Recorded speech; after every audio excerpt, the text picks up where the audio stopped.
Okay, so I apologize for that cutting off rather abruptly, but we'll just pick it up there. We've got 0.02 plotted, and then we needed to put in 1 for x, so y equals 2e 0.6 times 1, and that you just put it in your calculator. That's all you have to do. And it's approximately 3.64. You're not going to be able to graph that accurately on your paper, so you really don't need more than 2 decimal points at all. So we go from the origin over 1 and up 3.64. I've estimated the point there. So I'm going to start down here. I know it starts, this is exponential growth. We determined that already. So I'm going to start at the my asymptote, which is the x-axis. And I'm just going to go from there up through my points and then, aim off up. So that should be a nice approximation there. And then we go on and name our domain, which is again all real numbers. And the range, I hope you're writing it before me, y is greater than 0. Okay? Or you could put 0 is less than 1. That's fine too. Okay, so now we go on to our next graph. And we look up here at this graph B, and in equation B, we can see we have good old h and k. So h, once again, is up here with x in the exponent. K is over here to the side by itself. So our point hk is going to be -1, -2, and I would begin by plotting that. -1, -2, and I actually have it plotted down here already, -1, -2. All right, now that I've done that and plotted my hk, once again, I'm just going to draw my box around the other part of the function that I haven't used yet. I've used h and k, haven't used the other part. So I'm going to take that y equals e to the -0.35 x. That's the only part I need. This is from my other equation. So all I need, I'm going to plug in 1. So, or I can plug in, first I can plug in 0, which would give me y equals e to the -0.35 times 0. Well, 0.35 times 0 is 0. So e to the 0 power equals 1. So when I've got 0, I've got 1. So coming down to this graph, I plotted my hk at -1, -2. It's down here. And then this would be 0.02 right above it. Or 0.1, I'm sorry, right above it. All right, so now I'm going to put in 1, moving 1 to the right. So I put y equals e to the -0.35, and I substitute in 2 and put it in my calculator, and I get 2.01. So if I go from my, I'm sorry, I get 0.70. Excuse me, I looked at the wrong number. So if I go to the right 1 from my false origin that's here, go over 1, and I go up 0.7. That's an approximation, that blue dot. And then finally I take, and I looked at those 2 points and I thought, that's not really enough to draw a graph from. I can't tell where it's going. So I decided I would go -2 so I could see what was going on to the left of those dots. So I put y equals e to the -0.35 and to the times -2 up here where the x is. And I put it in the calculator, and that's where I got 2.01. So that's -2, 2.01.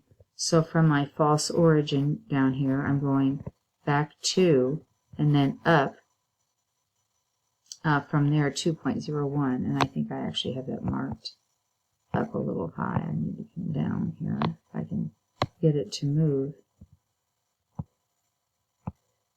The whole page wants to move, of course. There we go.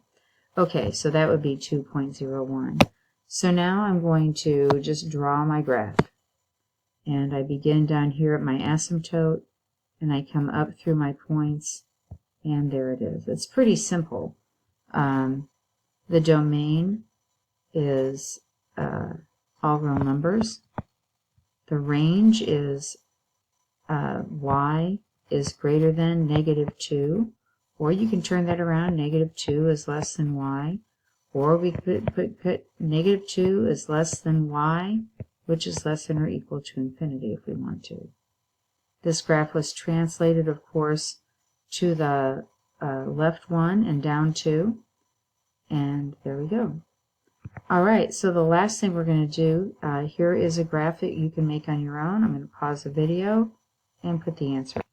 Okay, so I've found my values over here on the left. I've plotted my points, and I'm just going to start up here. Oops, and draw this down and across. And I should not cross my asymptotes, so I need to be careful about that. I want arrows at both ends, and there's the sketch of my graph. So, not too bad. Domain here, all real numbers. Range, y is greater than 3. All right. So we did compound interest in the last lesson. This is continuously compounded interest. So it's like it's constantly going. You know, like you could think of like at every moment it's compounding, which sounds like it's going to be amazing. So we'll see how that goes. So when interest is compounded continuously, we use a different formula, and it's called the PERT formula, and you'll see why. So A equals P E. So that continuous growth, continuous compounding, E is always involved in that continuous idea. E to the RT power. So P, of course, is the principal.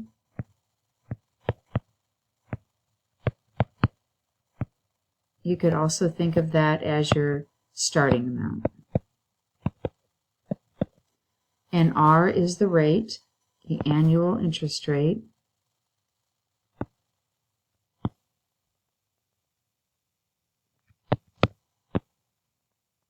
Sorry, that's sloppy. Always keep in mind, as soon as you see compounded interest, we're talking about money in the bank. That's only money in the bank. This is not trees growing or you growing. Compound interest only has to do with finance. Okay? And E is, of course, E, our number. So we're going to come down here and just solve this little problem. You deposit $3,500 in an account that pays 4% annual interest compounded continuously. What is the balance after a year? After 1 year. So we're going to use our formula. We're going to start by putting our numbers in. So A is our amount that we're going to end with. That's always the ending amount on the left. P is our principal, which it told us was $3,500. Then we've got E. Our rate is 4%. So once again, 4%, we divide by 100 and get 0.04. So 0.04 is our exponent, times t, which is the number of years, and this time it was 1. So I'm going to take my calculator and just put that in. I'm going to pause and do that. You can do that. Okay, so you can see my calculator here, how I put the numbers in, and my answer, 3,642 point, and then a big long decimal place, but this is money, so we know to round it to cents. So that's going to be $3,642.84. The 7 will round the 3 up to a 4. So I'll write that here, $3,642.84. So the balance at the end of the 1 year, we'll put a dollar sign with it, $3,642.84. Pretty straightforward. Just stick it right into that formula, the PERT formula. There's a checkpoint down here for you to do. Please pause your computer, do the problem, and then turn it back on to see the answer. Okay, and there you see the solved problem with the values put into the equation, and then you just put it in the calculator and get the answer. You will have a worksheet with a problem circled that you're supposed to do. Please make sure you have all the worksheets done the next time I see you. Okay. Have a good day and enjoy your weekend, you guys. Bye.